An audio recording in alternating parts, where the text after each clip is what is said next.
En þá snúum við okkur að allt öðru, Hugarfari sem lítt þekkt félag en vinnur gott verk við að aðstoða fólk sem hefur orðið fyrir heilaskaða og aðstandendur þess. Sindri hitti 26 ára gamla konu sem varð fyrir heilaskaða þegar hún var aðeins 19 ára gömul. Hún segir okkur nú sögu sína. Aðfaranótt gamlársdags 2002 þegar hún var aðeins 19 ára gömul lenti Dís Gylfadóttir í alvarlegu bílslysi.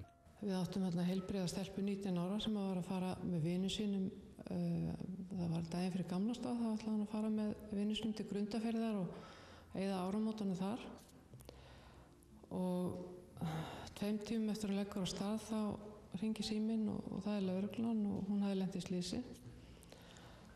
Þau vissi ekki hversu alvarlegt það væri en ég held að það væri ekki kannski mjög alvarlegt vegna þess að þau þurfti ekki að kalla þyrlu til og var send með bíl, sjúkrabíl til Reykjavíkur og við niður á slysaðstofu og hún var það meðvitundarlaus og blæddi úr henni og hún misti meðvitund semst í 2 sólarhringa.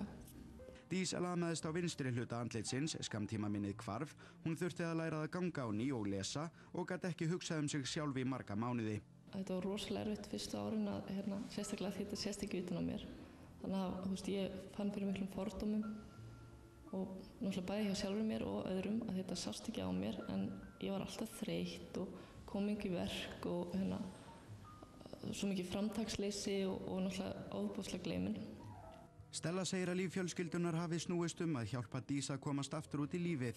Dís fór aftur í menntaskólann sem reyndist henni þó erfiður. Ég var kannski 21 og ég var í einu fagi í skóla að remba sig það gekk ekki, ég gat ekki setið út heila kennslustund í skólanum, gat ekki lesið kannski eina blaðsíðu heim og ég mundi eitthvað þetta ekki.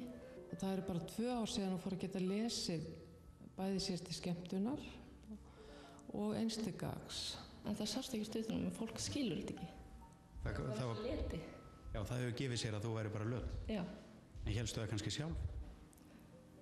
Já, ég held að, ég fór í feluleik, ég flutti úr bænum þegar ég var 22, eignast barn og var í sambúð og svona.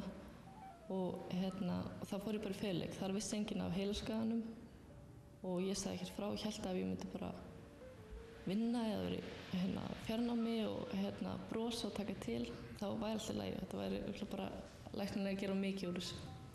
En þannig að ég ágerði mér og flutti í bæinn ára seinna bara við taugaáfall. Fannstu fyrir því að fólki fyndist hún löt eða vitlaus? Já, það töluðu sumir það við mig að ég væri nú kannski að gera hana aðeins og lata. Ég væri aðeins svo mikið að hjálpa henni og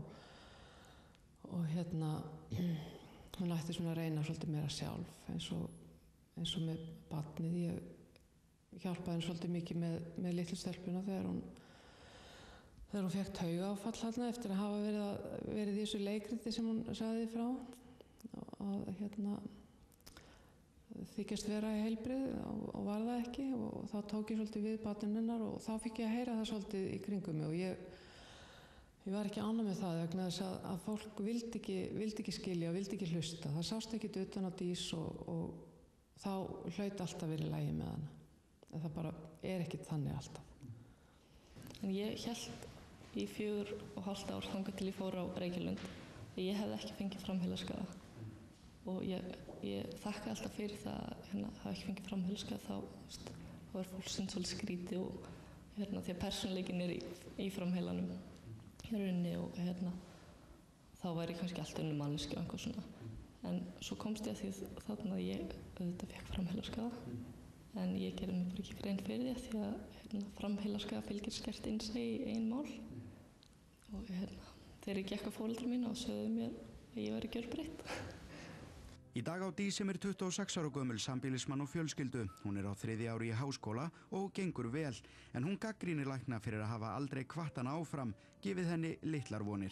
Já, mér var sagt bara að ég ætti eiginlega bara að vera að hugsa háskólanám. Ég geti kannski farið út á vinnumarkaðinn einhvern tímann, svona smá. Og ég geti svo jafnvel farið á námskeið. Ég ætti bara að vera heima og taka í rólega og fara á námskeið seinna. Og mér hefur alltaf langað að mennta mig. Og ætla ekki að hætta því þó það væri engin aðstöðu í boði. bara með hjálp fjölskyldunar og auðvitað lífinu sem ég byrja á, sem held mér vakandi, að þá ég, þú veist, þó það hefði ekki tíma, þá ég komin í fullt háskólanám, búin að vera í 2 ár, taka nám með hægar og núna komin í fullt nám í guðfræði og bara með 8 meðalengun og engin aðstoð. Það ekki að draga á fólki? Nei, alls ekki, heldur hvetja áfram. Kristín Mikkelsen þekkir stöðu fólks með heilaskaða vel en bæði eiginmaður hennar og sonur eru með heilaskaða eftir sitthvort atvikið. Árið 2007 stofnaði hún ásamt góðum hópi félagið Hugarfar. Við erum að vera 30 ára, við erum komið með heimasíðu, við erum búin að gefa út bækling og við erum að reyna að vekja athygli á því að fólk þarf ekki að vera út í þjóðfélaginu og standa eitt. Við erum þarna til staðar, bæði fyrir sjúklinginn og aðstandendur. Og við erum að reyna að búa til upplýsingabanka, sækja greinar og annað og setja inn á neti hjá okkur. Hvernig hafa viðbrögðin verið? Bara nokkuð vel, en flestir sjúklingarna eru þannig að það vantar framtakssemi í þá. Þannig að við þurfum að sækja til þeirra. Það síður að þeir komi til okkar. Og það svolítið erfitt því við sem félag komumst ekki inn opinber gögn það hver með heilaskaða og hver ekki. Forsvarsmenn Hugarfars segja stuðning við fólk með heilaskaða vera lítinn, sérstaklega þegar kemur að andlegu hliðinni. Þá sé umræðan heilaskaða allt of lítil, þrátt fyrir að málefni sé graf alvarlegt. Dís ein þeirra heppnu, enda ekki sjálfgefið að ná svo góðum bata eftir að hafa orðið fyrir heilaskaða. Ég rosalega heppin að eiga góða fjölskyldu og vini sem hafa stutt mig, bara með jákvæðni og hvatt mig alltaf áfram. Og þó að ég reyki mig á eða mistakist að þá bara styðja mig og hvetja mig svo til að halda áfram. Eins og þegar börn læra að labba, segja þeim ekki að stoppa.